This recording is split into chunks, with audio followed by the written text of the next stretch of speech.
the saucer that is attached to the entrance of the UFO museum.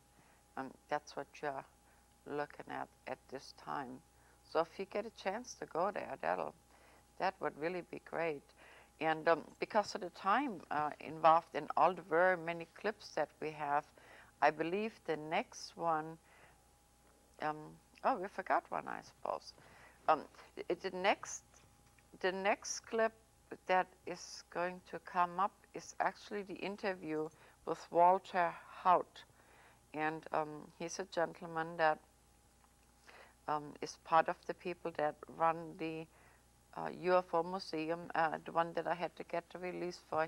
He's a very delightful gentleman. Now, in a few weeks, we're going to interview a man named Dennis Balthazar, and he's going to talk about Mr. Haut again, so please remember that name. So anytime we can go to that next clip with audio, please, and I'm just going to share my visit with Walter with you. Haut. Haut. You ought to remember Haut. Haut. Yeah, It's H-A-U-T. Parts of my family say Haut, and I thought that was an awful harsh thing, so I always started calling it Haut. Yeah, I'm not sure, but I think it's German and stands for skin. Yes. Is that correct? Yes. Yeah. Well, anyway, I am really happy that you allow me to do this here. We are at the UFO Museum in Roswell, and from what I understand, you just kind of fell right into into this whole situation here. Well, this goes back a long time. I was stationed at Roswell Army Airfield. I was the public relations officer for the base. I started getting interested in it, and I created my own little not businesses out there, but I tried to get the information to the public so that it would be easy for them to accept. When you start taking information from the military, so much of it is so hard cast that people can't understand it. Or if they can, they don't want to understand it. So I felt that you had to change it down a little bit. I was just with Ingo Swan and Jim Mars, so the friends kind of know what you're saying here. Well, it's something that most people don't realize, that when you're talking to people, particularly of the news media, you've got to express yourself so that they can turn around and give that information out to the public so that the public doesn't lose all the interest in it. That's very true. Now, I'm with public access television, so I'm not being told what to say yet. There'll come a day, so, and I never edit anything, by the way, so, you know, this is how we're going to have it. I think the world really owes a debt to the place here, because if it wasn't for this, we wouldn't even be able to meet and come to a place where you have things like that. Have you ever regretted taking this path? No, and it doesn't even, actually doesn't even, I can't comprehend it. Oh. And I've always done this since while I was even in the military, and then when I got out in civilian life, I was an insurance agent and doing a little bit on the side of putting out little brochures and this, that, and the next thing. I didn't want to lose track of what I was into for many, many moon, if I may use that expression. I was in public relations, and I still feel that I'm part of public relations. Yes, people business. Yes. It's just wonderful, yeah. What do you see in the future? If I try to predict the future, I think that I would be the stupidest individual in the world. I don't see how we can predict what's coming up in the future. You look back not too many years and how the tremendous changes in everything. And my own feeling is that we're going to continue to have these humongous or great big changes in a lot of things. Transportation might be one, housing. There are all kinds of things that may, in the near future, and when I talk about near future, I'm talking about 10 years or less, we just can't stand still. We've been going rapidly at pace, and I don't think we're going to slow down. Yeah, when we first chatted, when we was looking for the lady there, you mentioned how many people come through the museum on some days. It's a lot, you said. I honestly don't know how many. I would guess somewhere by probably 1,000 up to 1,500, somewhere in that ballpark, possibly on some different days where something is going on and people are rotating around in different organizations. We may get a few more or a few less. Gee, that's a lot of people, yeah. We have a lot of people come in here. It's real surprising. There are some days where it's actually packed. Other days it's like it is today. It's very slow out there. I don't guess there's 25, 30 people out there.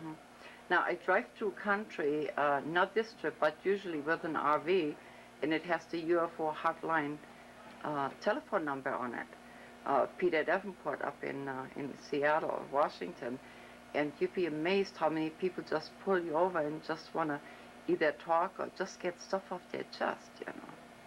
So I think we just, as a species, we are starting to think more than we used to. Would you agree?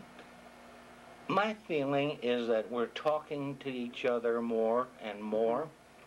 I think that we've got more things to talk about. There are things like right here, a flying saucer. How many years ago, if you said that you had pictures of a flying saucer, what would they do? They'd laugh in your face. That it just, there is no such animal. Yeah. Now, this is something that's very common. So you have to go with the breezes or whatever, and you can't stop or you can't change simply because you don't like that. We've been very fortunate in moving forward. We feel we're moving forward in our UFO museum here. It's something that's unusual. There aren't too many, I don't think, around the country, and I don't know about around the world, but a UFO museum is a rather unusual operation. Yeah, and here again, we have to thank you for making it available to the people. Now, a few weeks ago, I had not actually been in a bar or cocktail lounge in like a good 20 years. And so, you know, the things people used to talk about, when I came in there, they talked about UFOs and aliens. So in 20 years, a lot of things have changed. Well, I was going to say, I haven't been involved in many bars recently. Yeah, I hadn't either, so I was so surprised. So I don't know what they've been talking about. Yeah. It's surprising to me, however, the number of people that come into this building and want to talk to me. They have never been involved. They've never come into a place like this, but they'll come in and we feel that we have seen something or we've heard something. Can we talk to you about it? Well, sure, I'll close the door. Some of them are way off, you know, way off.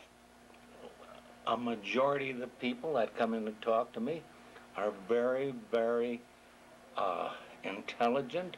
They're people that feel that they've got something that should be passed on to the public, and it's not something they're doing for any grandeur expectations in what they're going to get out of it. They just, something that this has come up, and we feel that we ought to tell the public about it. That's right. So I'm going to thank you very much for talking to me and sharing this with the friends. And the reason for that is my tape ran out. The other one just busted on me, so I guess we were done. So I thank you very much. It was very nice meeting you. You're welcome. I'm going to tell you a personal story really quick. He was such a delightful gentleman. And of course, we talked about hip problems and all kinds of different things. Now, as we're getting ready for the next clip, I want to tell you something about the person, Gus Malone. Now, he has the place, the Alien Resistance Center, across the street from the museum there. And it was Sunday, and he was nice enough to come and give me a lengthy interview on Sunday. He's the author of Come Sail Away, a book that, we have a copy of it in the studio here. Now, please keep in mind, I had never seen this person before, and here we go. I had never met this person before, and so I did not know what the conversation was going to be like. In the meantime, some of us have read the book, and but I did want to make this interview available to you because he was such a delightful gentleman. And so if you read the book, go judge for yourself. But we did an interview with Gus Malone that he was nice enough to give us.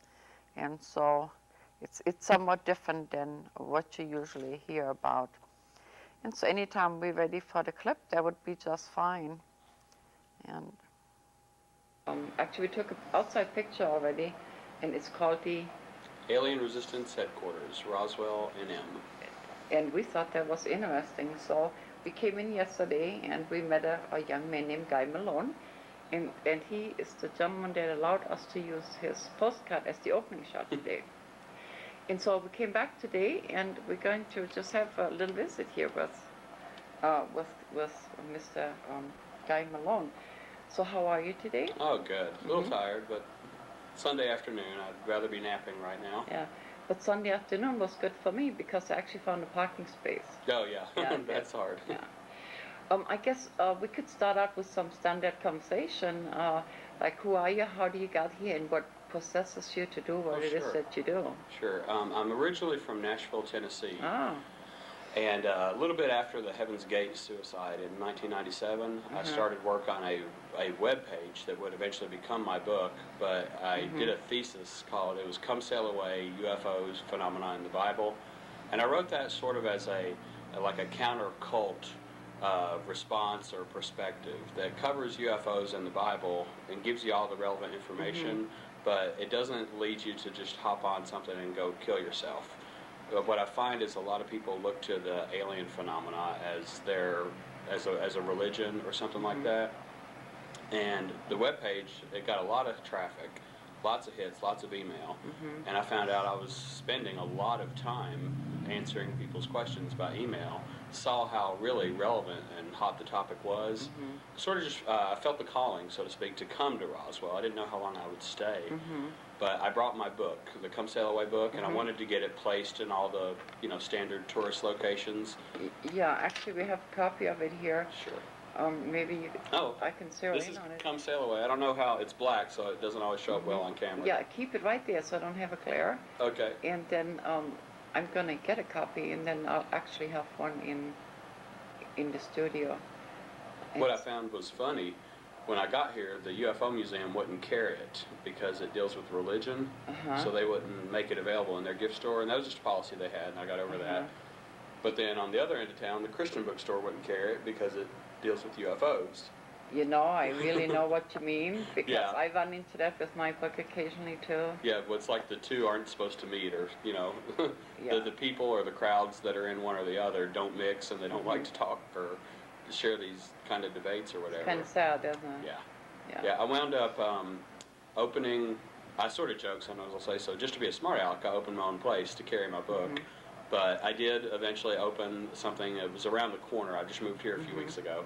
But all the books that I carry are biblical perspectives on UFOs and abductions. And they don't all agree with each other or say the same thing, but it's somebody's point of view. That's right. Yeah. And none of these books are available anywhere else in Roswell. Oh my. Nobody will carry them. Nobody will discuss the topics together. And I just, sort of as a mission or a purpose, is that if this is the one place in the whole world where people look to for this information, then this point of view should also be in the mix of things that they can draw from, read, make up their own mind. Absolutely. Now, at the end of the show, I'm going to list your webpage, and let's see, what is it? It's alienresistance.org. That bounces. That's easy. Yeah, that bounces into the book that you can read online as well, or it's on Amazon. I think I'm out. I haven't sent them any lately. Yeah. But what I did with the Alien Resistance site, that developed after I moved here, and there's my Come Sail Away is 1/3 of the Alien Resistance site. There's two other people. They're both in different parts of Florida. Chris Ward is one. He's a pastor of Logos Christian Fellowship, and he, on his webpage, he covered a lot of the Old Testament information dealing with the UFO subject that I wasn't that well versed on back then 5 years ago. Now, Chris has been dropped from a couple of denominations for doing this. He deals with the Book of Enoch and a couple other esoteric texts. Then the establishment, so to speak, doesn't always like that. On the other side, there was a guy named Joe Jordan, and he's a MUFON state section director, the Mutual UFO Network, and they track UFO sightings just for the sake of cataloging them for science.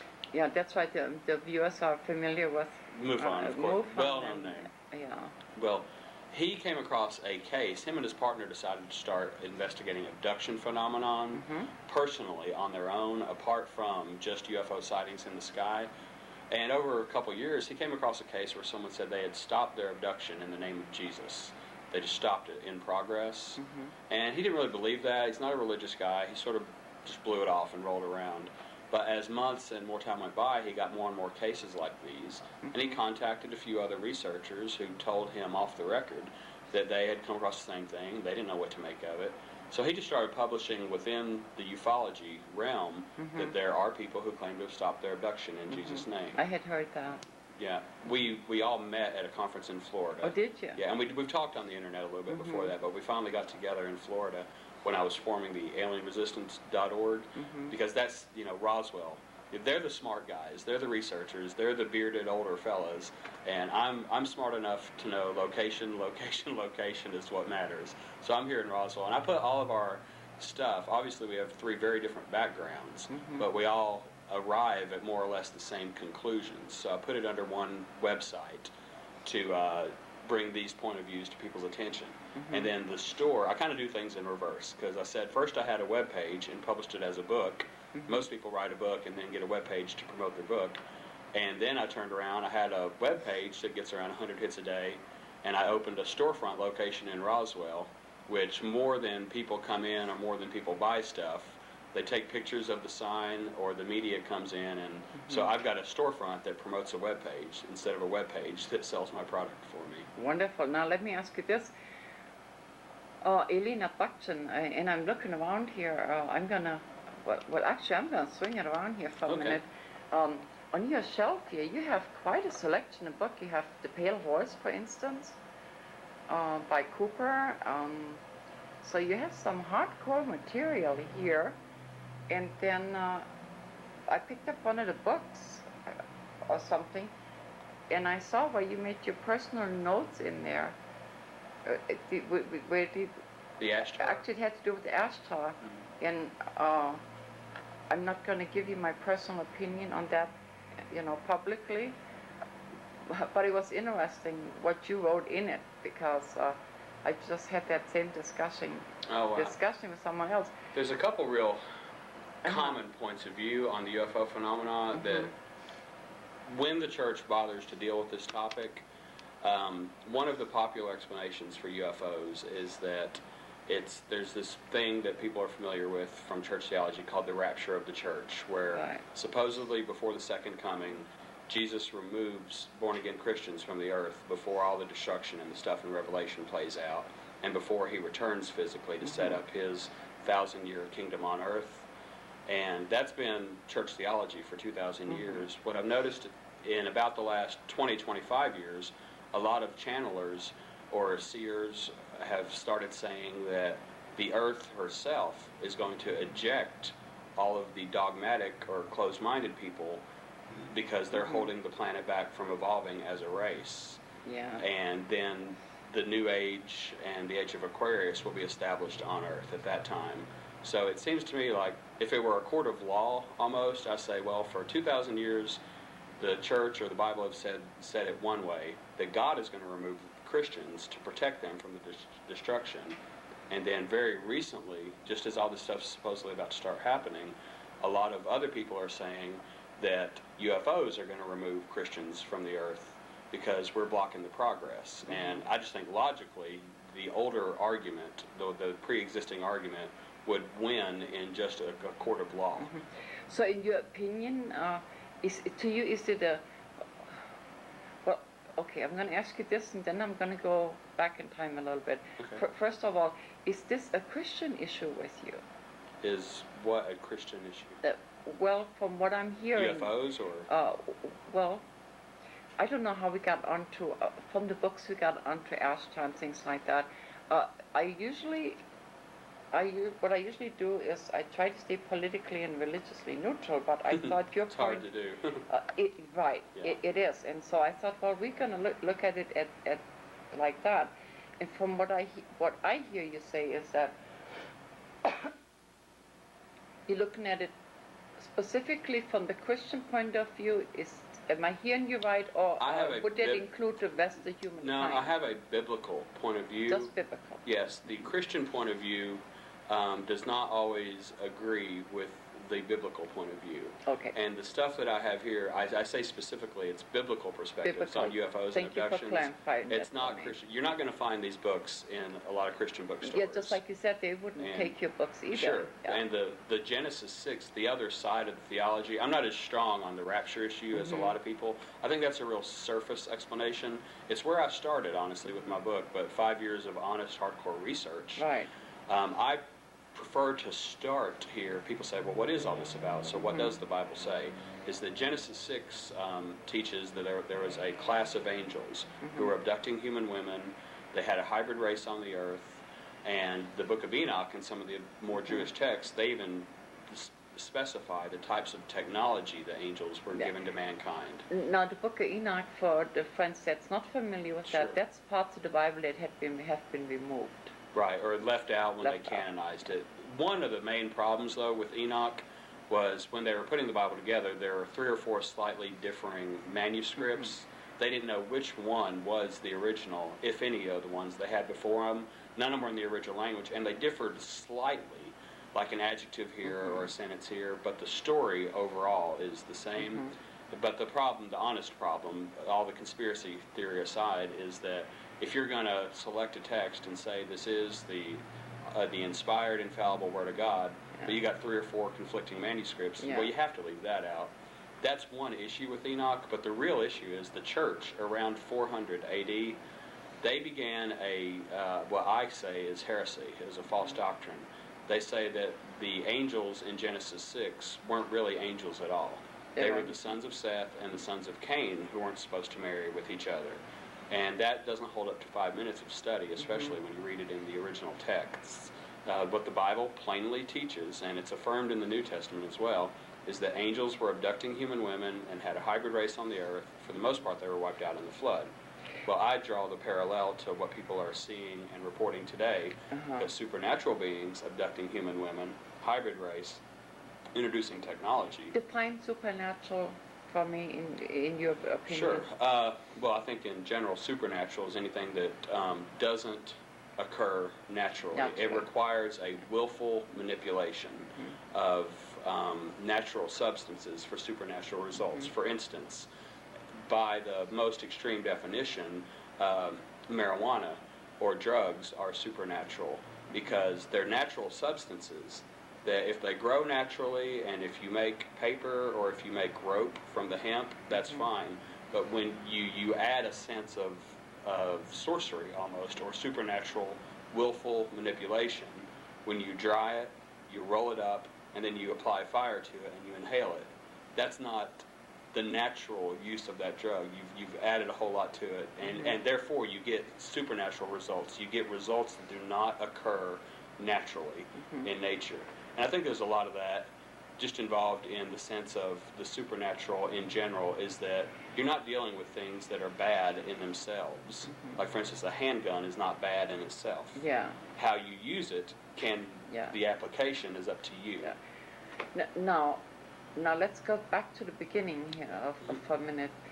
You said you started all that after the Heaven's Gate area. Now, at any time, was that the deciding factor, or at any time, unfortunately I haven't read your book because I just met you, at any time, did you come into that abduction category perhaps? Yes, personally, it was a very common experience when I was a kid. And the second part of the book kind of details all that, but I was just used to the fact when I was a kid that these little gray guys, very almost stereotypical these days. In the 70s, this story wasn't as common. But the little gray guys with big black eyes, they would be in my house. We would be taken places. I'd be taught certain things and stuff like that. And I forgot about most of that until I was an adult, and bits and pieces started coming back, and put it together. Dreams and different types of memories and stuff like that. So yes, for me, it's a personal experience as well. So obviously, I had a lifelong interest in the topic. And I sort of always knew that I would write a book or do something on it, but honestly I was kind of waiting for my parents to die before I ever dealt with it, because you don't want to admit I'm an alien abductee to your friends and family. You just, if you are one, you know that very well. You've learned from experience that you don't talk about it. I like the way you put that, is because there's a lot of sensationalism attached to this whole subject, and you really hit the nail on the head here when you said, if in fact that's what it is, you really don't want to talk about it. Yeah. If you believe that about yourself, especially if you've mentioned it to one or two people, you've probably learned the hard lesson. That it's just something you're stuck keeping to yourself. But sometime there was first in the Heaven's Gate suicide, and then also the Phoenix sighting as well. And I realized how prevalent this whole thing was becoming in society. And I almost felt a sense of remorse after the Heaven's Gate, because, well, maybe if I'd done something or written a book or did a webpage beforehand, maybe that would have gotten the hands of one or two or none or all of those people, and they might not have made the decision to kill themselves. I think it was a tragedy. I don't think it was a enlightened thing to do. But what a burden to put on yourself. Where am I going with this? Well, I carry it lightly but willingly. I mean, because I was being lazy. I knew I had a calling for years. I wasn't doing it, and then something like that hops up, and it was a good kick in the butt to get into action. Yeah, isn't it amazing how sometimes we think something's our idea, and then like you say, you do things backwards, so do I, and then only in hindsight can we see where we're going. What's next for you? Well, I just reopened this after moving it into this location, so I'm a little committed here to Roswell and to running the location. I do actively recruit people to serve as volunteers to be here when I can't be here, because even though it's important to have biblical perspectives on UFOs in Roswell, it's not like there's a lot of demand for them. I don't sell enough to keep the bills paid here. I do work a part-time job. But what's really next and what's ongoing is that I, as often as I can, I go to the UFO conferences that are around the country. Because Roswell has one, but it's more of a festival than it is a serious ufology conference. Yeah, I understand they're celebrating their 55th anniversary here next week. Yes, 97 was the big event. They said they had 50,000 people here in town, and Whitley Strieber was here for that one. But usually in Roswell, they prefer their headline speakers are Star Trek actors, or people that don't take the topic seriously. In Roswell specifically, this is a tourist draw and it sells T-shirts. It does. But the real UFO researchers tend to wind up speaking at other conferences like Aztec or Eureka Springs, Arkansas. MUFON has an annual conference. And I like to go to those conferences as often as I can. I just set up a table. I've got a lot of free flyers on different subjects relating to this. I've got some books that, at some conferences they sell very well. Some conferences people don't seem as interested. But there's a lot of, but I always point back to the webpage, because anytime you're dealing with this topic, no 5-minute conversation is going to answer all of anybody's questions. No one person has all the answers. So I really promote the webpage and give out flyers for that, to where you've got dozens of links and books on the website. There's a standard bullet point statement of, what we're saying and what this is about. And then it refers you to all kinds of scriptural references and then other researchers' websites too. Basically, like I said, just to let open-minded people who are really interested take the time, do their own research, and make up their own mind on what's really true or not true about the UFO phenomenon.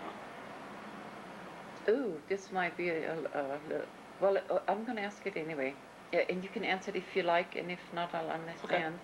Now, since you came to town, and you're not a native here, when you presented that to the Christian community, it didn't go well, did it? No, it doesn't actually. The only real supporting church here is the one that I attend, and it's because I didn't open this immediately when I moved here. I came with a book and I didn't know what else to do.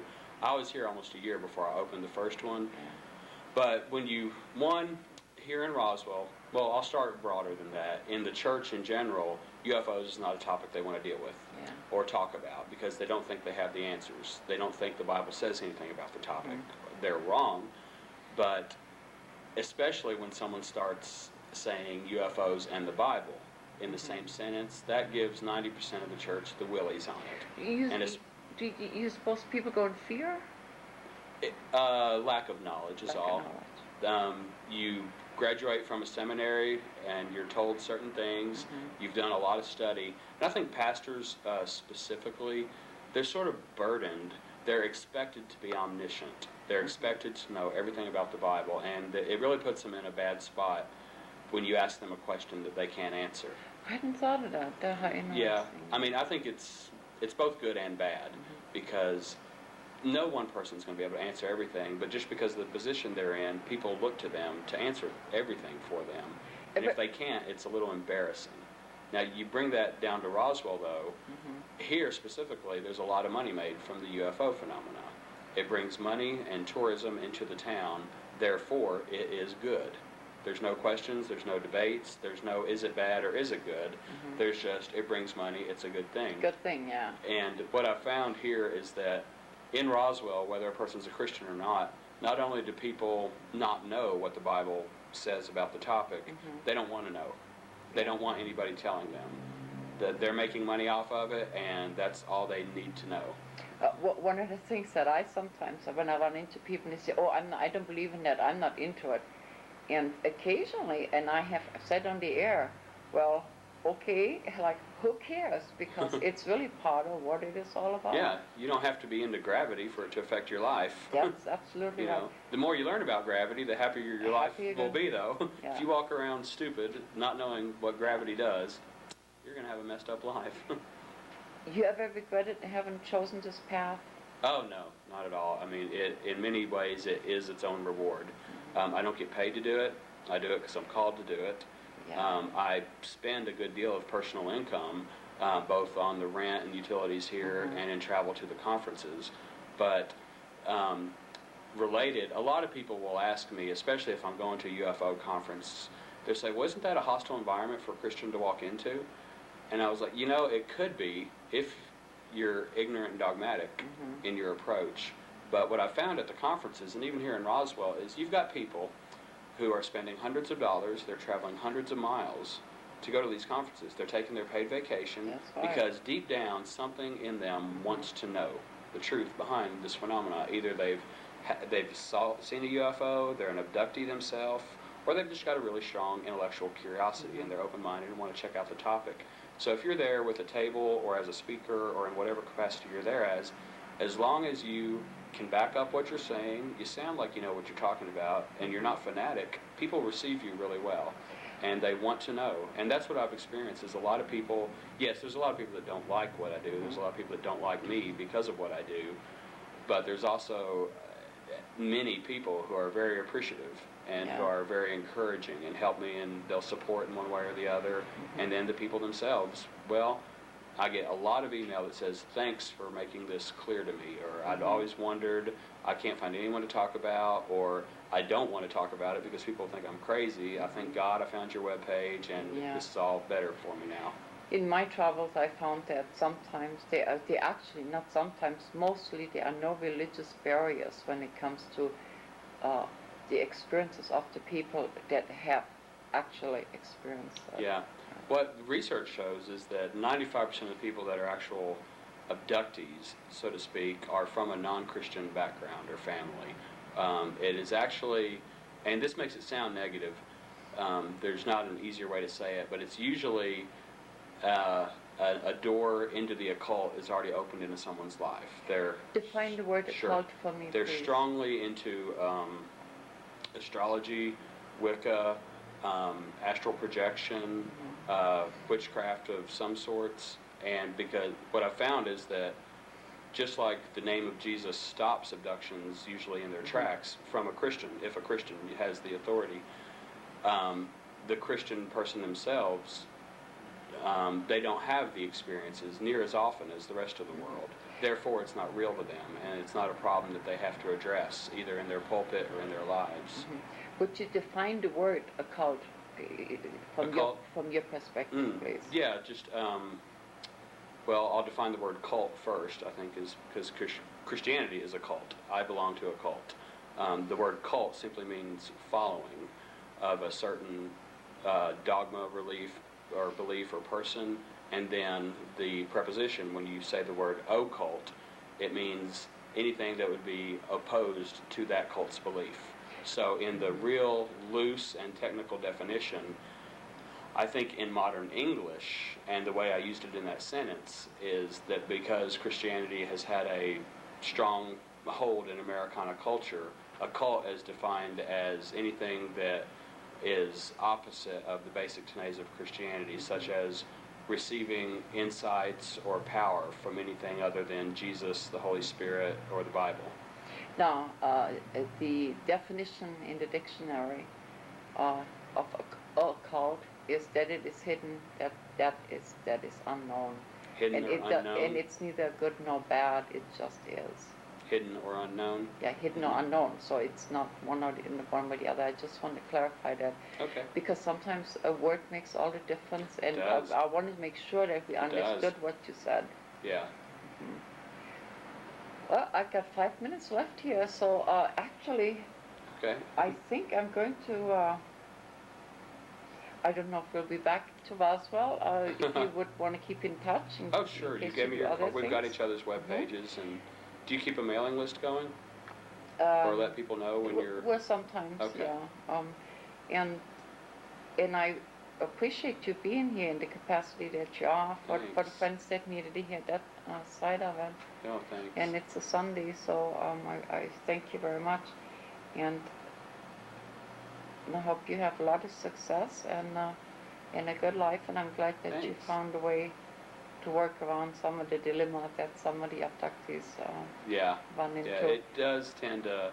People, they're not used to hearing that you can stop abductions. What I've often found is the tourists that come through here, they're like, oh, I want to be abducted. It's a neat thing, or I like aliens. I'm so glad you brought that up, because to real abductees, why anybody in their right mind would want to put themselves into a position or make an appointment with a UFO is beyond me. Yeah, I think it's, if it were a wonderful experience, people would line up for it, but it seems like everybody that hasn't had the experience seems to think it's exciting and they want it, but everyone that is, not everyone, I'm not going to generalize, but so many people that are abductees, all they care about is how do I stop this? And most of the research that's out there, because it's invasive, I mean, it's sexual, It's torment, it's psychological trauma, it's a repeated incident that comes back and back and back into your life, and it's a violation of your free will. That's the bottom line.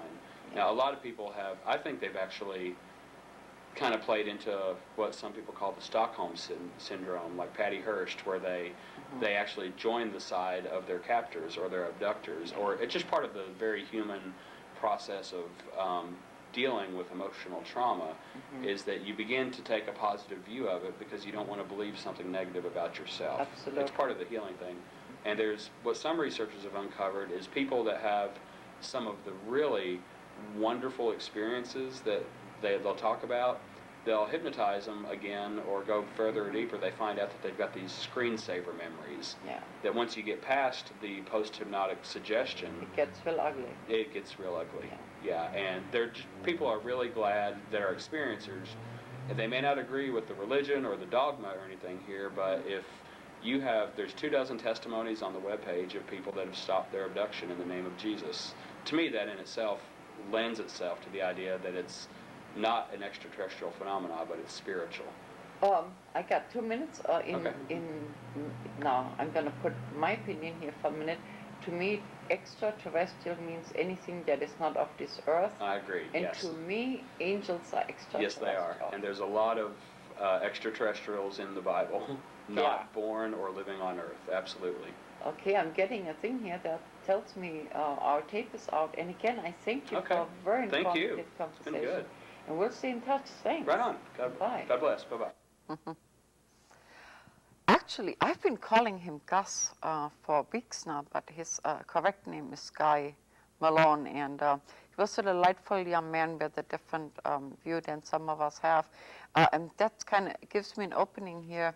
I want to let you know that I'm finally recovering from the earthquake, and things are almost back the way they were before this happened. For those of you that don't remember, it was the 2001 Nisqually quake. And so I'm almost at the point where we can pick up our dumps again, dump standing for dedicated, universal, multidimensional people. And we used to meet at my home, and it just at random, usually on Sundays, where anyone could drop in and just dump, if you will. It's non-denominational, it is non-judgmental, and each person gets to talk about the things that they need to talk about to get to the next phase or the next week, or just recover from something that just happened to them. And so I just thought I worked that in here with you. Like to summarize my visit to Roswell, there were several days in the upcoming weeks. Now, next week, we're going to go do fun stuff. We're going to the fun zone and to the actual museum. Then the week after that, I will share an interview with you with Dennis Balthasar. He is the gentleman that is now connected with the Giza project. And he had a lot of insight on some of the things that we actually encountered at the museum. And he was able to give us a lot of insight and background on some of the people that I had accidentally interviewed without realizing who they were. Walter Holt, I still can't say it, being one of those. And so that's sort of what we got coming up for you here in the next few weeks. The other thing is we went to the Navajo Reservation, and I will take you to Canyon de Chelly and the Anastasi ruins. And some things that we ran into there, including Douglas Bluefeather, the man that wrote the music for the movie Wind Talkers. At the time of this taping, fall is here, and things are still a little critical when it comes to the country. Again, I'd like to remind you that sometimes there is a universal purpose for things, so try not to go into fear and just kind of live your life the way you need it to be comfortable and feel safe, and stop and talk to a neighbor. This is a good time, and find out who they are and where they're from and what their views are on some of these subjects. And the main thing is we just need to all have a little compassion right now, because the times that we live in, also, the predictions for 2003 have been filmed, so we have decided to share them with you. And just maybe we can look at that and change some things. So what we are looking at eventually is going to get a little buffered and don't turn out so extreme. And so other than that, I have no announcement. We had a wonderful time in Roswell. Gasoline was reasonable. Like I said, if you're in the area or just a quick trip to Roswell, it's very affordable, especially if you have children. It's just very, very affordable unless you buy a lot of souvenirs, like I said. And we found the people very nice and normal. What I mean by normal, here again, like we said, it's only 2 blocks that does the, I have a total blank. The tourist area is only like 2 blocks. So in the meantime, anywhere in the neighborhoods, whether it's the back roads or the restaurants, people are more than happy to talk to you about it. And also, they have a whole series of car shows. So for some of our locals that like to go to car shows, maybe you can incorporate that and put it on your plans for next years to go to Roswell, New Mexico. We see you next week with all the fun stuff that is in the area. And until then, I'm going to take a nap so we can go back on the road next week. Bye.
we have to hurry up and get to the next day in Roswell because there is just so many things to do. So welcome to a visit with a person of high strangeness. I had so many calls on the Roswell thing last week, so I tried to cramp as much into one visit here that I can. We'll get real busy further down the line.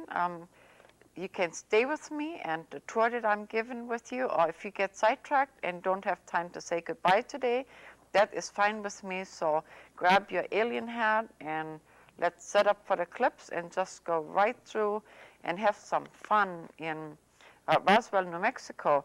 Now, don't forget your badge because you're going to need that to get into the fun zone. Without that, they are not going to let you in. And then I guess I'll see you when we come out on the other side. Store that has all kinds of t-shirts, and look at this fella here. It's kind of cute.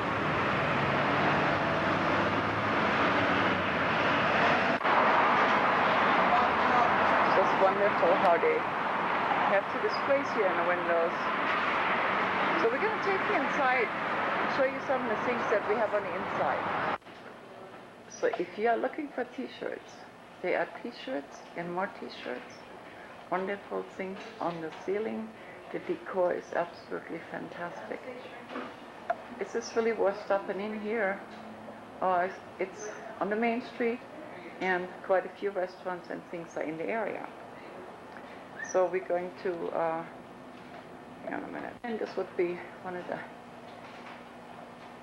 the visitors that greets you when you first come into the store. Look what I spotted up here. I don't know what his home could be possibly, but that's okay. He's just beautiful. Here, isn't that gorgeous? In search of the truth.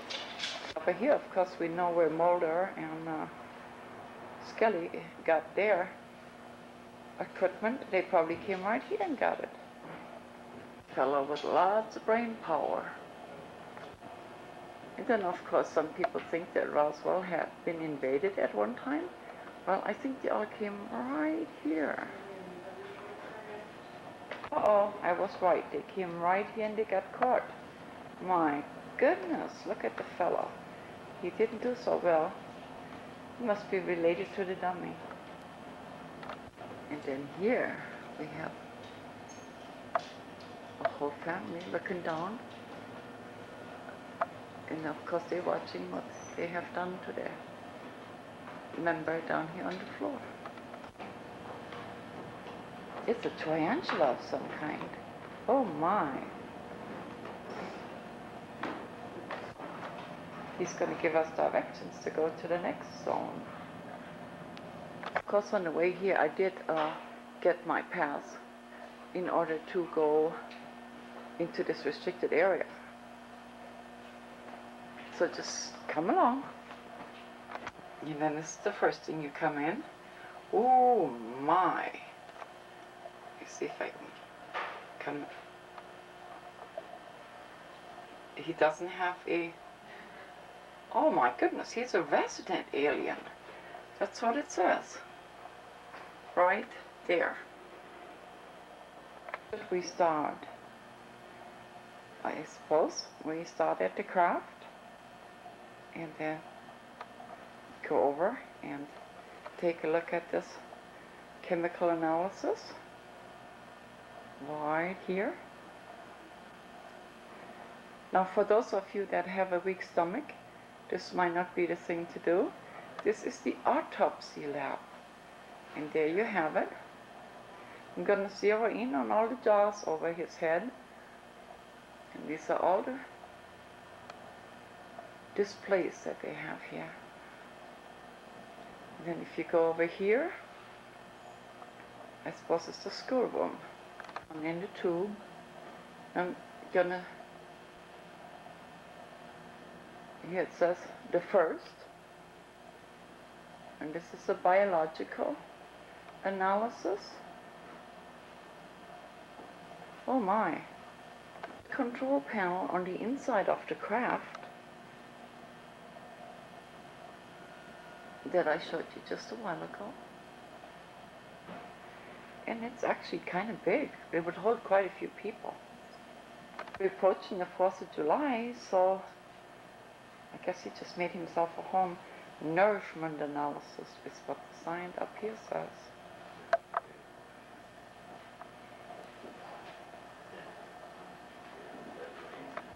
This is the relaxation analysis. He's probably having a good time. Here we have a time-lapse analysis. We have a fitness analysis.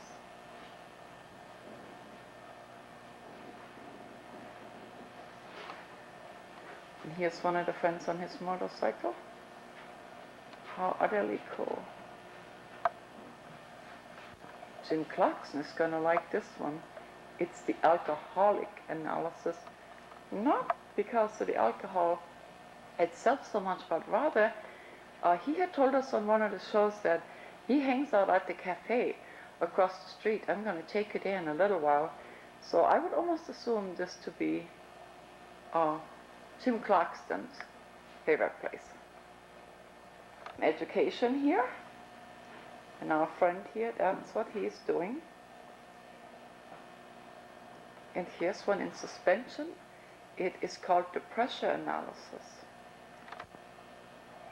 I think it's just amazing how all this is done. Take a close-up of him for you here. And this would be reversal for research. And he's just sort of hanging around. He's just hanging around. Do not sit on the bench. So of course he didn't. He's just trying to use the telephone. Here's our friend on the social analysis again. This would be explosive analysis. And here we have rehab. He's in on his little toilet here. It's pretty amazing.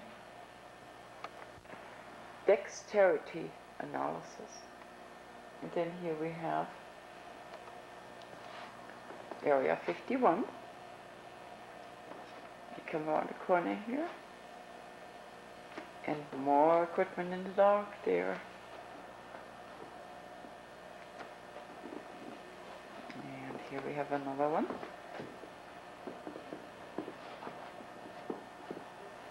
I guess he's waiting for his haircut.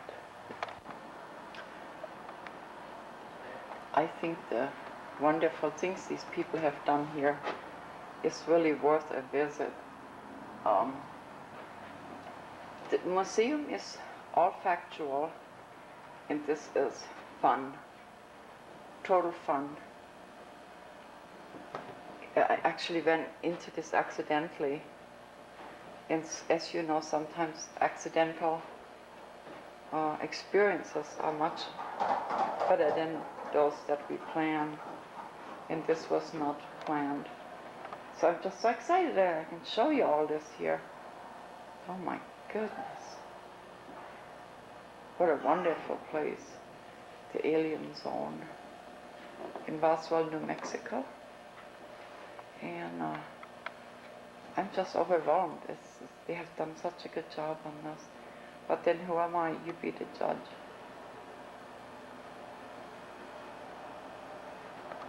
Yeah, and there's some other visitors here, and we were just discussing that. They have just done such a fantastic job here. These people are really, I'm just in awe. I know. Isn't it nice? Fantasy world here, just amazing. Well, I guess I'll take you back to planet Earth here. And then we're going to go to the cafe to have some lunch, and then eventually to the UFO museum. This yesterday, this is the Crash Down Diner and the Star Child gift shop. So we're going to go inside and have a little look around. Keeping up with the theme of the fun part of Roswell, this is the diner that Jim Clarkson had shown you pictures of and had mentioned. And we have a great lunch here. And I'll go the other way. It's just gorgeous and the food is excellent. And what I found in here, I have a friend that is, well, he saw the UFO, but not UFO, and they have some very discreet t-shirts in here for the friends that don't want to go way out. And so I did appreciate that being available to me. Let's see what else. I'm gonna swing around here so you can get a full view. They have a friend sitting there too, of course. And I would certainly include that into the fun part of my visit. And it's not on the main strip, it's actually on one of the side streets. It's on the side streets of the UFO Museum. If you park in their parking lot, you cannot miss it at all. And so, just a variety of t-shirts that is unbelievable. The store goes back into the in the restaurant. And you are Frank? I'm Frank. No? Yeah. So I should just ask you, have you enjoyed being You mean running the diner? Oh yeah. Oh yeah, we get to meet a lot of interesting people from all over the world. Well, of course, that would be logical. And how long have you been here? How long have I been in Roswell or run the diner? Diner. We've had the diner since November of 2000. Oh my. And you are native here? Well, I was born here, but I grew up in California. California. Yeah. So, okay, well, thank you. Thank you. Cool. To the studio, my insert tape was perfect, but just to remind you, this is an alien show, so if there is distortions on your tape, we didn't do that, so I'll give yourself a hand for bearing with us here and going right along on the on our trip. Now the next clip is going to be the actual UFO museum, and in order to show you this, I had to get a release form from them. There is a sign there saying cameras and camcorders are welcome, but if you need to use any of their footage for anything other than your own personal purpose, it is really suggested that you get a written release from, I think the lady's name is Julie. Anyway, in the meantime, we have a lot of things still planned, so we're going to go to the next clip, which is my actual visit to the UFO museum, and we were lucky there wasn't too many people there, but again here there are some background noises, and we did in-camera editing, so I can take you right along and experience it the way I did. So whenever we're ready, we're going to go. A while ago we were in the fantasy land. Now we get to the real subject of the research. This is the UFO museum. So this is what you will see when you come into the front hall. And there are ladies to greet you and explain your rights and duties, and that's what you're going to see when you first come in. This is the Hall of Fame, and it lists all the founders of the establishment here, which is Mr. I still can't say it, Hout, the gentleman that gave us this wonderful interview there. And then there's Glenn Dennis, and Jim Clarkson had introduced you to him, and Max Littrell, and then a couple of the other friends, I can't recall their name at this time. And of course you will recognize Linda Molden Howell, and this Dennis Balthasar. I'm hoping that we'll have a personal interview with him in just a couple of weeks. And this would be, of course, a photograph of the crash site, I would assume. And it's just a fun place to come. Fun, not as much as ha-ha, but very educational. You have seen maps before where we showed sightings, and this is show the world your hometown. I'm assuming that means let people know where are you from. And then this is the hallway going down. And this is Julie, the lovely lady that gave us permission to do this. And then here it says, modern age of sighting begins.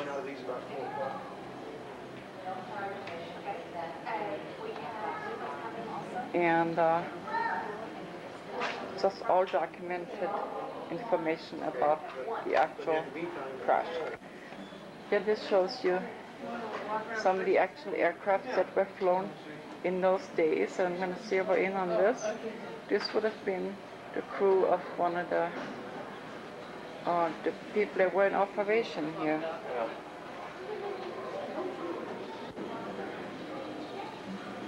This, I would assume, is a recreation of, well, not recreation, I'm assuming this is the actual. Well, let's just listen to that.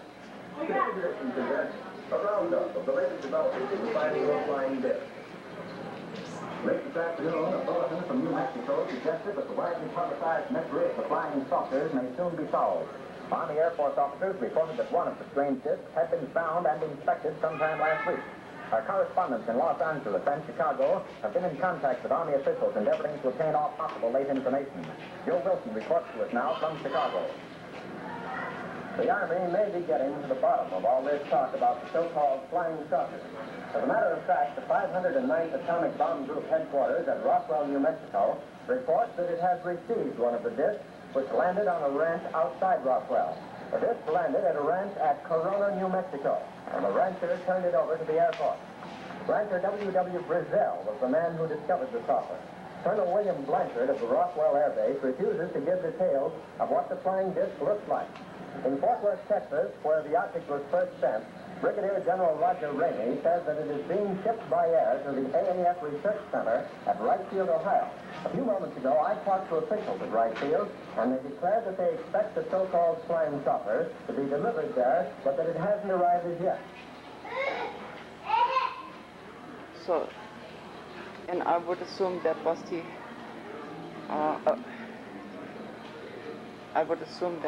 broadcast, the news broadcast from those days. Now this takes us to Wright-Patterson Air Force Base that you are also familiar with. I was kind of looking for June Carver's picture here, but I didn't spot her, so I would assume that eventually June Carver's picture would be included on this wall here somewhere. Gonna zero in on this.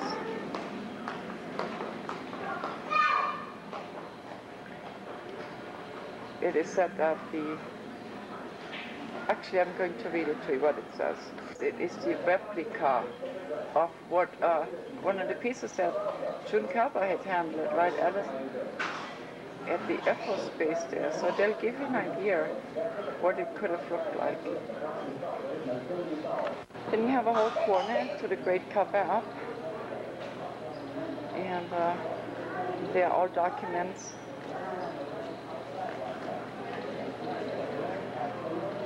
about the stories and the things that,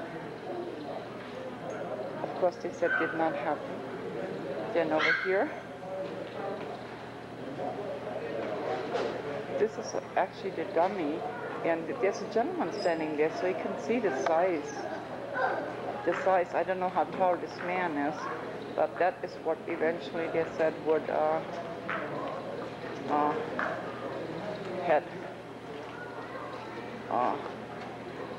that was the explanation of what people had seen there. And so by the size of the gentleman, you could see how they could have came up with 4 feet something.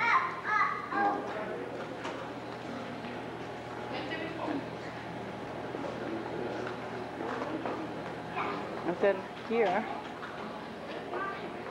because you have this place, there's a horse. Oh, I think this is incredible. It's a horse that has all articles and papers on it. And then there's an evidence wall and a crop circle wall. I'll go to take you there next. These are all letters and pictures of UFOs that were sighted. Some of them that you have seen before on some of the shows. Jim Clarkson had discussed some of them. And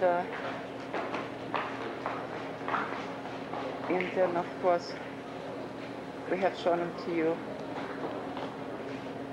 on our show here. I'll just zero in on some of those, and some of them were published in books. This wall here, it's entitled The Lubbock Lights. I'm not familiar with that subject, so I will get back to you on that one at another time. And then you have maps of Area 51 that I'm sure some of you have seen on the internet. However, these were here long before the internet was ever going full force. This wall.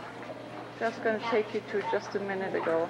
And here, of course, you might recognize some of these photographs that have been Looks like the Spider-Man. Come here. that have been in the books and some of the photographs we've showed you. And then here, of course, there is a crop circle wall. Most of the crop circles we are really familiar with. And as we speak, new ones are coming in England, and they are keeping us updated. And as soon as we have them in person, of course, we're going to share them with you. Now, this one here is from Walla Walla. I'm waiting for the lady to move.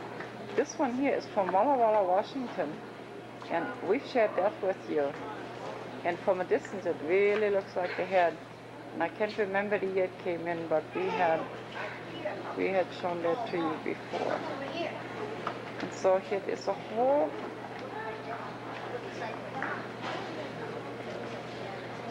wall of crop circles.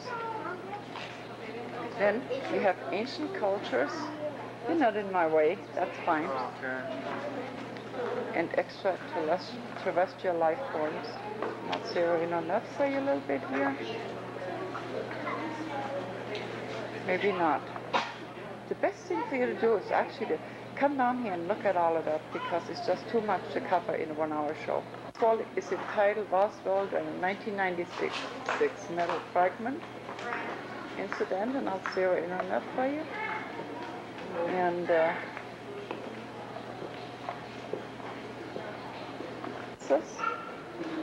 and testimonies from people I've posted here. It's entitled How Did They Get Here? And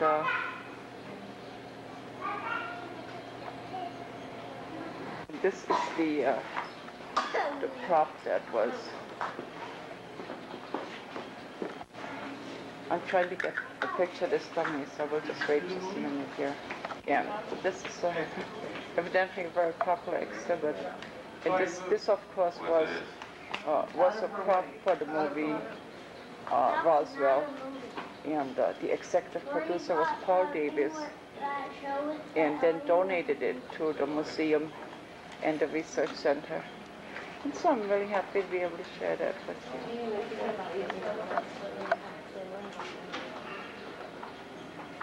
And the art that is displayed by private persons, and there are prices on it, so I'm assuming that they are for sale. Just unbelievable work here. And as you leave the building, you'll see the UFO quilt, and then there is a sitting area over here, and then a very elaborate gift shop be over here in this area. And you just have to come and see some of the wonderful things that is available there. And I think that concludes our tour of the UFO Museum. On the most, or not more, on the serious side of my visit to Roswell. I missed something. That is a beautiful piece of art. Just beautiful. So now I'm done. I thought I was finished, and then I didn't show you the library. And I would assume that every book, everything imaginable with this subject, you could probably find here. And just see long lines of books where you can sit and read. And there's actually a librarian on staff. And so if everything else fails, you can just read to your heart's desire. And I just found my visit to be so very pleasant. We had children. And that was the UFO Museum. Now, we had just spent some time with Jim Mars, one of your favorites, and so we thought we might want to go buy his book, The Alien Agenda, except it was nowhere to be found. So we inquired if there was a bookstore or anything like that in town, and they said no, but they sent us 5 miles out of town. And the next clip where we're going to take you to this wonderful bookstore and bead shop. And then after we left there, we was looking for a map and accidentally ran into another display. I believe it was the Chamber of Commerce that we ended up at. And so we're going to take you right along on some of the places we went there. And that would be on your way out of town if you are going east from the downtown area. And that was very investing also, so I want to share that with you. And so whenever we get ready to go, just hang on tight and buckle your seatbelt and let that car or craft take you to the bookstore, our next stop. Isn't that beautiful? I'm going to go real close. This is in Roswell. In front of the Econo Lodge where we were staying.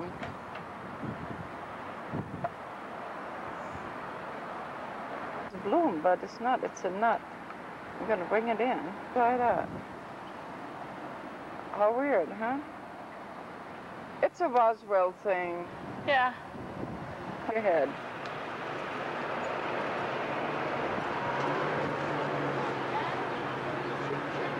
It's a whole banana cup. Uh-huh. Maybe you'll catch it when they leave.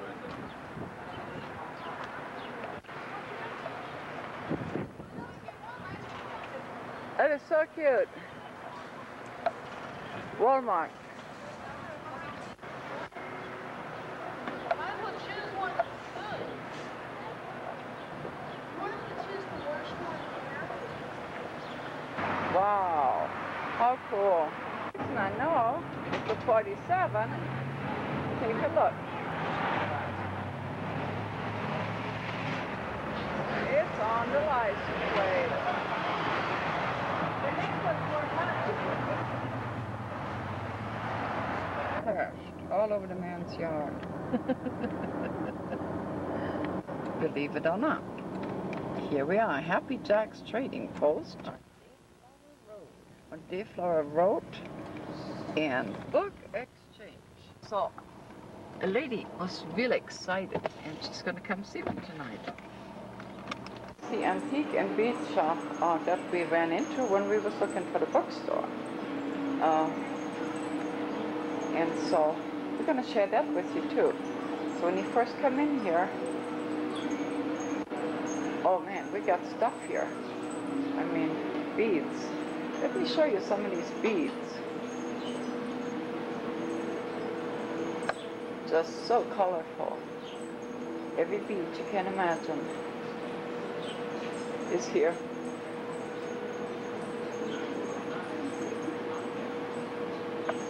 Isn't that pretty?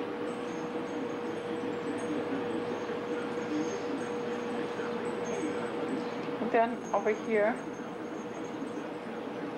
we have the supplies to make different things, like leather and feather and things of that nature. bags, boxes, stones, necklaces, beautiful necklaces. I'm gonna close them in on you a little bit. Already made jewelry, all kinds of different persuasions.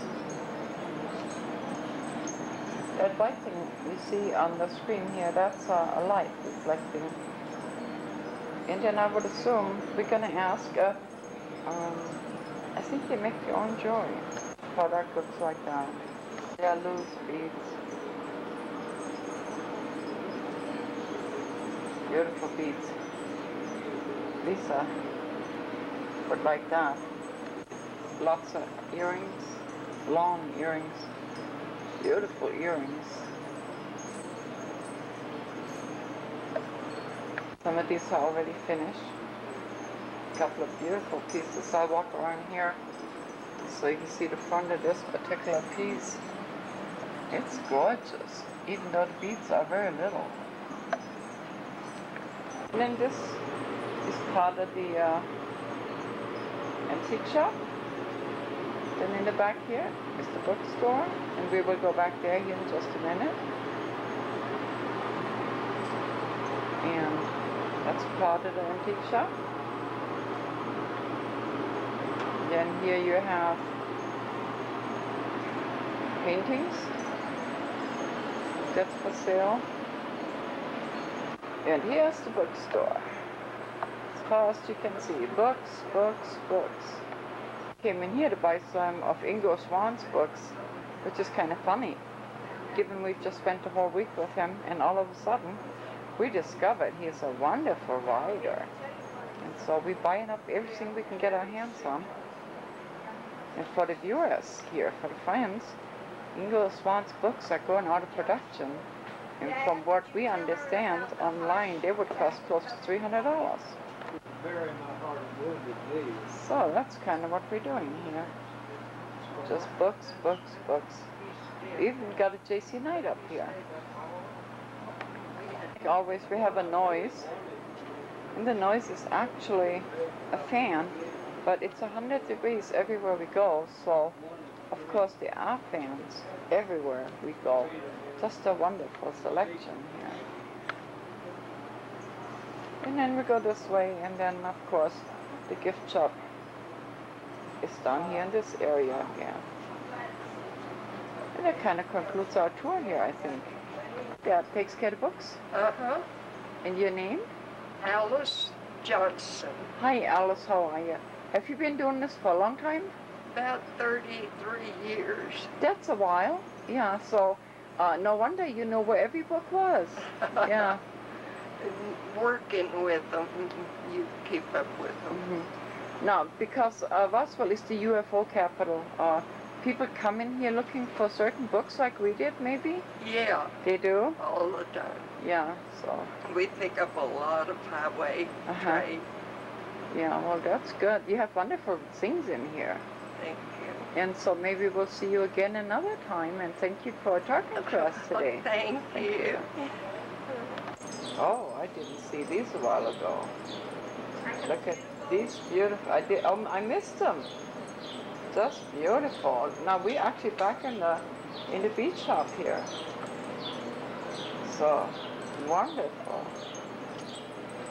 Name? My name is Lace Harrelson.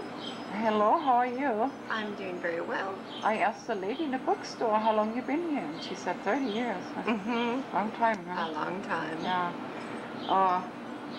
And you get a lot of tourists, or? We get a lot of highway. We get people from out of the country quite often because the books and the beads both, when they see the sign. And you have some wonderful pieces here. You make those yourself, I take it? Some of them I do. Some of them other bead artists in the area. Yeah. Well, they're real reasonable. Oh, well, thank you. We try. And we go to other places too. So I kind of thank you for talking with us here. Oh, well, you're welcome. So I introduce you to the friends, and everywhere we go, we just stop, and every time I'm done, there's more people and more people. Right. pretty We wonderful. appreciate it. And I enjoyed talking with you. So, thank you. And of course here are beads and buttons and beat it and get started and all the things a person needs to make things. Oh, what a nice visit we had. So these are some pieces I went into. So would you repeat what you just told me, please? Yes, these are some of the pieces that I teach. We have classes, and a lot of these are popular. Right now, this is what's popular. The cabochon beading with the ruffle around is the most popular. Can you hold it up again for me? Yes, of course. Good, make it that fast. I'm sorry. We are brain dead. We are tired. Okay. Yeah, so we've been on the road for almost 3 weeks. Oh, bless your heart. You'll be glad to get home. Yeah, I always am, but it's so exciting to be able to share these different things with people all around the country, you know? I'm sure that's true. I meet so many interesting people in here. And so, yes, I'm sure that is true. And one of the things is that the locals, sometimes the locals don't know what's here.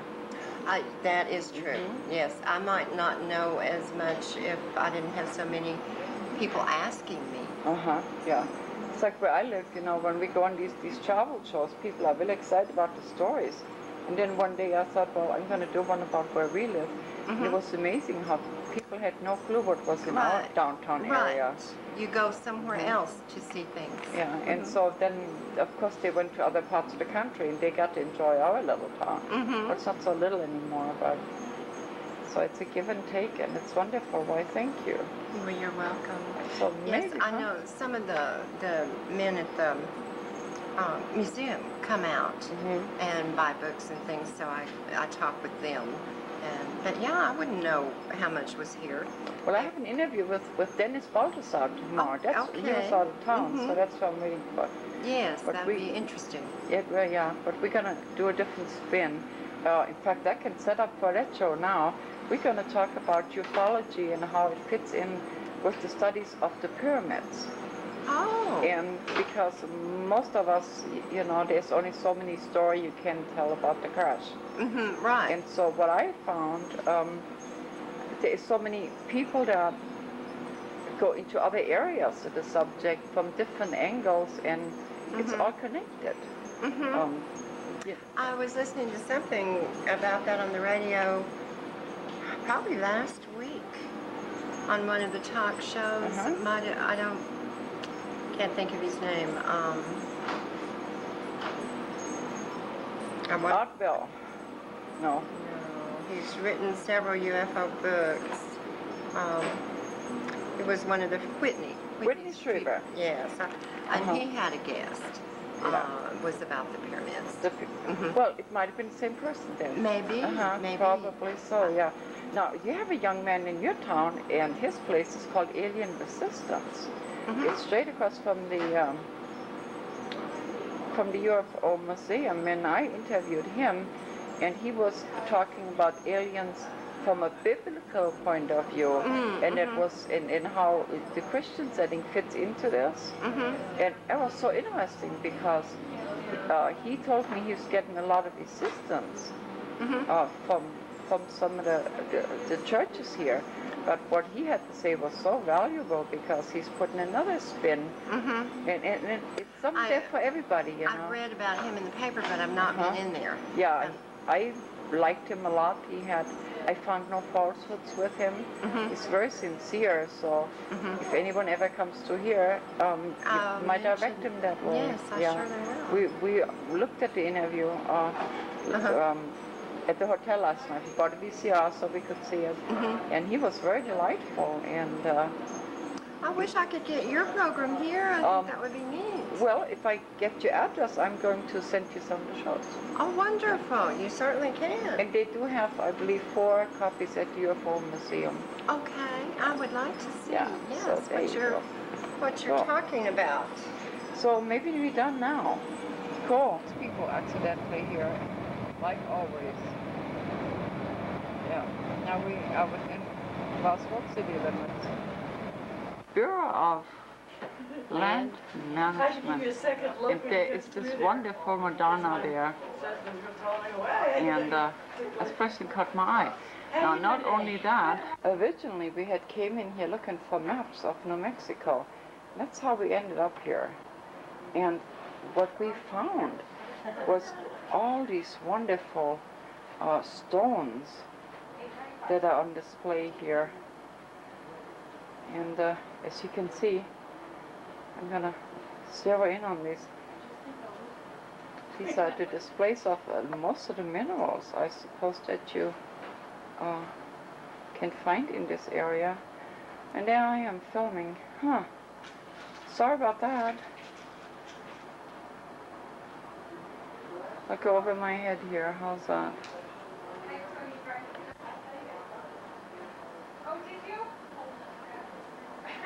These are all in these glass cases on display.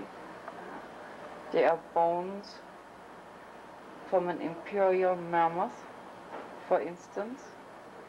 There would be this one here. This is salt with, it says, these are the minerals that are found here. Here you have fish fossils, giant snails, and this is called a septarium. I don't know what that is. Oh, and there's a blue, appears a blue halite in the back here, and it says, oops, it says this is salt. Isn't that incredible?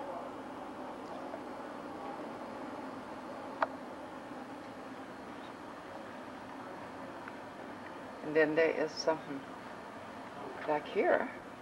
It's a sulfur core. And wonderful things. And then here you have sulfur and limestone. And these are minerals. Oh, there's a blue one.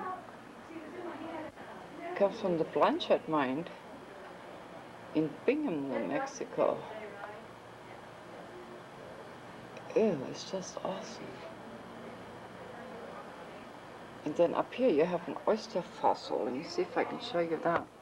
It's in the back here. I'm sorry, I keep bumping into the glass. It's so clean, I can't tell it's there. Just gonna swing around and give you one more look at the lobby of the place we wandered in, looking for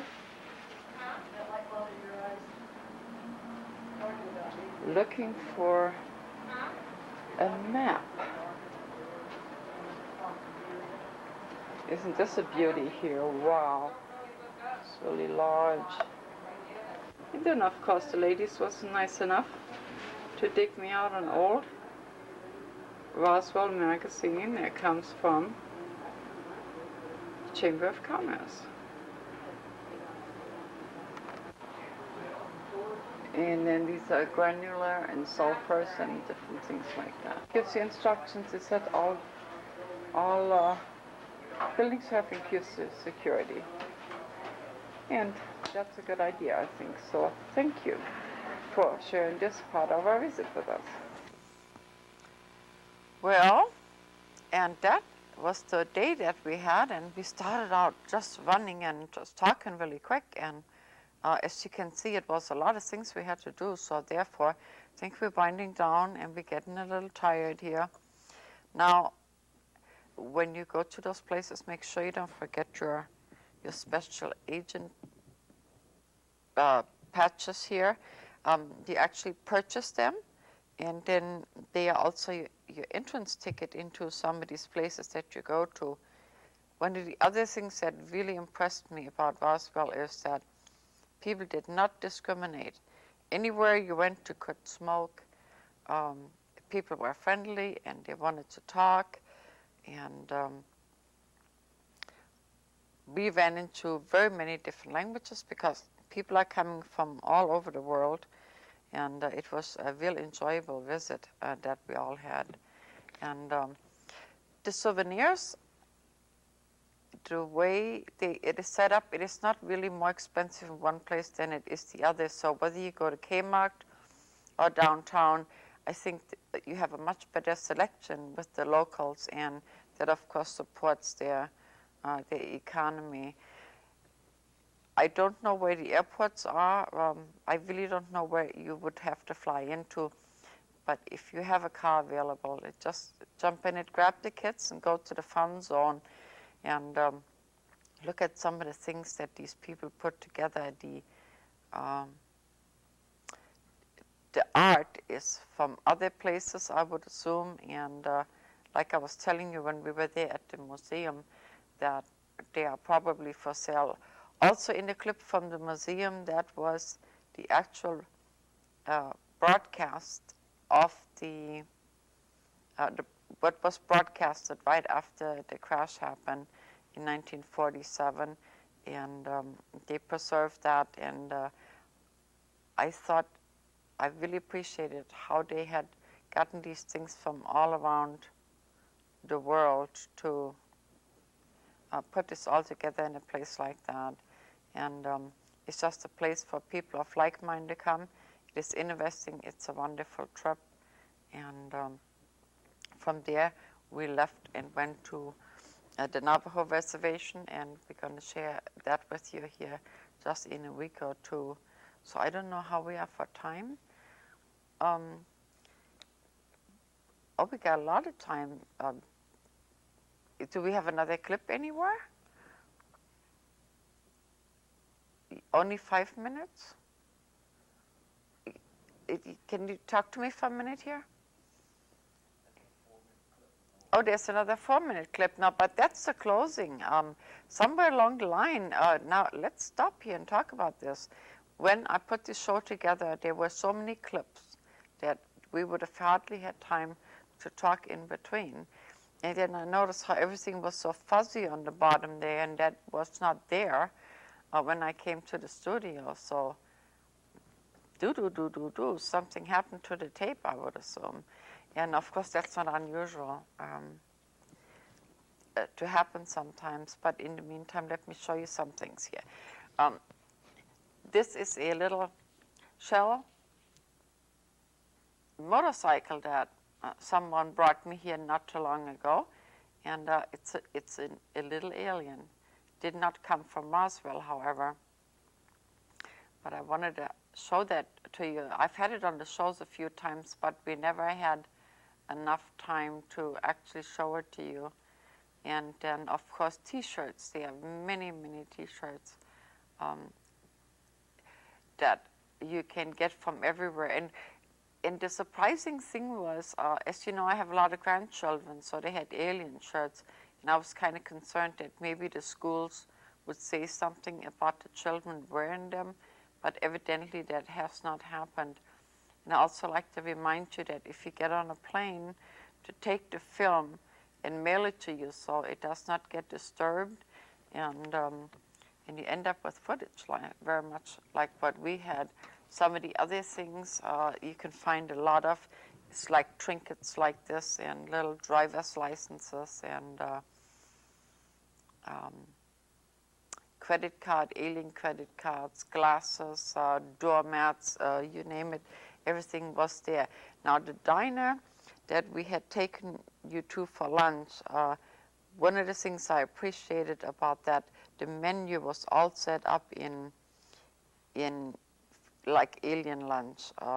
It had a Jupiter burger and Martian French fries, and so I think so much thought and love went into naming all these things that when you go there, you can really feel that you are experiencing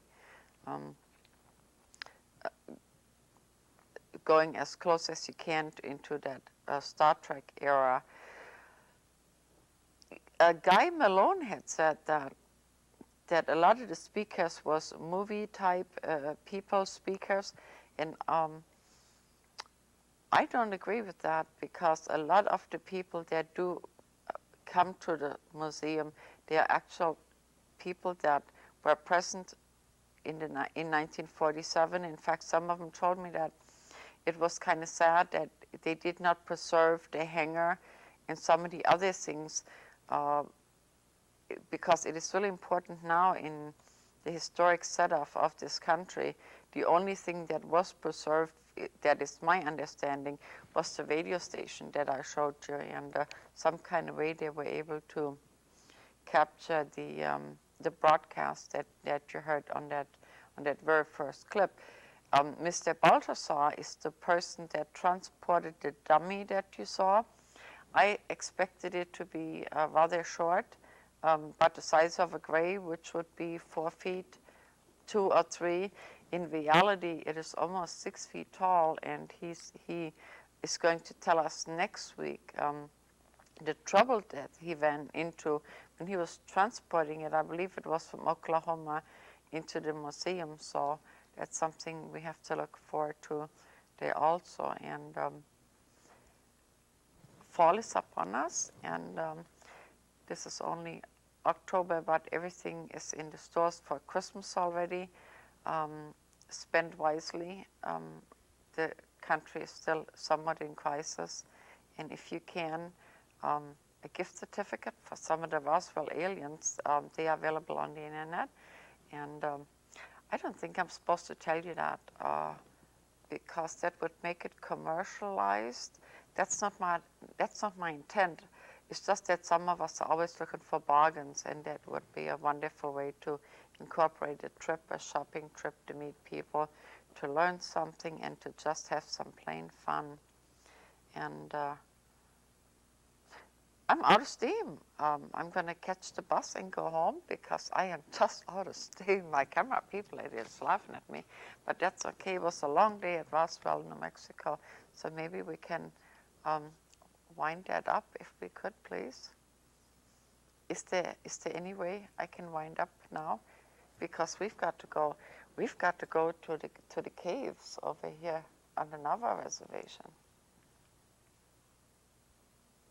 It's time to wind it up. I thought it would be, so you come and see us next week, and in the meantime we'll get some rest and we'll take you to the next phase in our evolution as a human species. See you next week.